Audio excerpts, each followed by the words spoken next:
আসসালামু আলাইকুম এভরিওয়ান। আজকে শেয়ার করব অনেক মজাদার রেসিপি। ফুল ভিডিও শেয়ার না করলে অনেক মজাদার খাবার সব কিছু শেয়ার করব এই ভিডিওতে। সবের আগে দেখিয়ে দিই বাজারটা। তো এখানে দেখেন বাজার নিয়ে এসেছে তাজা তাজা মাছ। এটা ছিল কাতল মাছ, অনেক বড় সাইজের মাছ কেটে নিয়ে এসেছে। তার সাথে অনেকগুলা কাঁচা সবজি নিয়ে এসেছে। প্রথমে এই তো শাক সবজি সব নেমিয়ে তারপরে দেখাচ্ছি কি কি এনেছে। এখানে আমার অনেকগুলা প্রিয় সবজি আছে। তো সব কিছুর মধ্যে এই যে চাটনি করব আজকে। চাটনিটা আমার হচ্ছে বেশি ফেভারেট। এই চাটনিটা আমার অনেক প্রিয়। তো আজকে অনেক মজা রান্না বাড়া আছে। তো তার সাথে শাক নিয়ে এসে যায়। আমার হাজব্যান্ডের একটা আদত, যেদিন মাছ আনে না কেন সাথে শাক আনবে। ওনার অনেক পছন্দ, ওনার আমার সবের পছন্দ। তো চলো এখানে পছন্দ রান্নাগুলো সব কিছু রেডি করে নিলাম। তারপরে এখানে মাছটাও ধুয়ে নিলাম, হলুদ দিলাম, লবণ দিলাম, লঙ্কার গুঁড়ো দিলাম, দিয়ে ভালো করে মাখাবো। বাসনটা ছোট হচ্ছিল বলে এখানে গামলাতে ঢেলে নিলাম। মাছগুলো ভালো মতো আলতোভাবে মেখে নিব।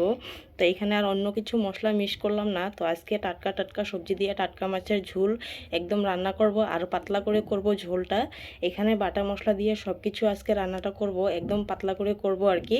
তো সবটা রেসিপি শেয়ার করব না, তো কিছু হলো শেয়ার করব। আর মাছগুলো আমি দেখছিলাম সাইজগুলো কত বড় বড় দেখতে পাচ্ছেন, আর দেখতেই বোঝা যাচ্ছে একদম টাটকা মাছ, একদম তরতাজা মাছ। তরতাজা তরকারি সবজি সব কিছু অনেক ভালো লাগবে। এখানে আমি দেখেন পেঁয়াজকুলি দিয়ে দিলাম, সবজিটা কষাচ্ছি, আরও সব বাটা মশলা দিয়ে আর কি তরকারিটা রান্না করছি। কালিজিরা পুরনো দিয়েছি।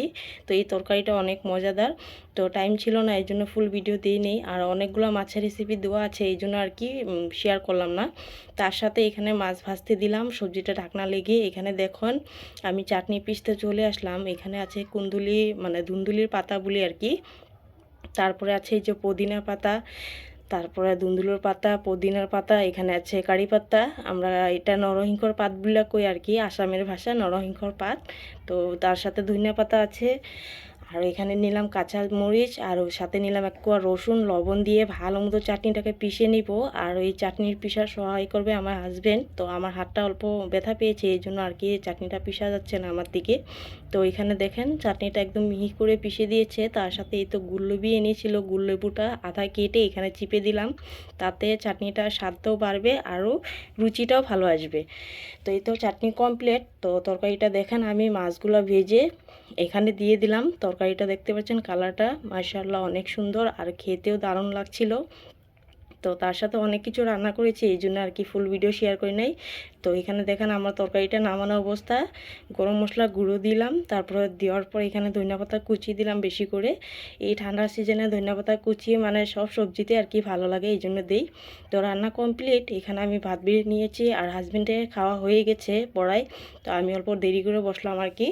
এখানে ডাল ভাজি, এখানে সব কিছু মিক্স ভাজি করেছিলাম, শাক ভাজি করেছিলাম, চাটনি, ডাল আর ওই মাছের ঝোল। তো দুই টাইমে রান্না এক টাইমে করে নিলাম, এই জন্য আজকে আর কি অনেক টাইম লেগেছে।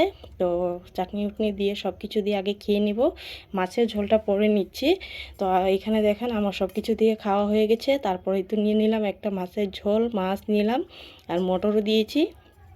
তো অনেক মজাদার হয়েছিল রান্নাটা, অনেক স্বাদ হয়েছিল। টাটকা সবজি শীতের দিনে যা রান্না করি না কেন অনেক মজাদার হয়। সবজির স্বাদ একদম আলাদাভাবে লাগছিল, অনেক মজাদার হয়েছিল। তো কেমন হলো আজকের ভিডিওটা, রেসিপিটা অবশ্য কমেন্টে বলবেন। আবার দেখা হচ্ছে অন্য কোনো রেসিপির সাথে। সবাই ভালো থাকবেন, সুস্থ থাকবেন, আর যদি নতুন হতে থাকে চ্যানেলটা সাবস্ক্রাইব করে ফলো করে পাশে থাকবেন। আশা করি নতুন নতুন রান্না আপনাদের কাছে তুলে ধরবো। কেমন লাগলো অবশ্য কমেন্টে বলবেন।